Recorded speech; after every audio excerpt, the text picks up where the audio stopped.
আমার গুরুদেবের কথা বলি। পরম পূজ্য সদ্গুরু ভগবান শ্রী শ্রী রাম ঠাকুর।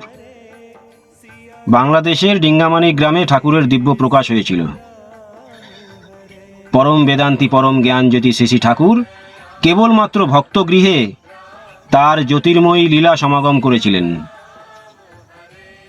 যারা ঠাকুরের চরণাশ্রিত এবং যারা চরণাশ্রিত নয়, সমগ্র পৃথিবী জুড়ে শ্রী শ্রী ঠাকুর প্রত্যেকের গৃহে কৈবল্যনাথ রূপে বিরাজমান। ঠাকুর বলেছেন, অসহায় না হইলে আমি কারোর সহায় হই না। অর্থাৎ আমাদের ঠাকুর হলেন তিমির বিদার, উদার, পূর্ণ ব্রহ্ম সনাতন। শ্রী শ্রী ঠাকুর স্বয়ং সত্যনারায়ণ। জয় রাম, জয় গোবিন্দ।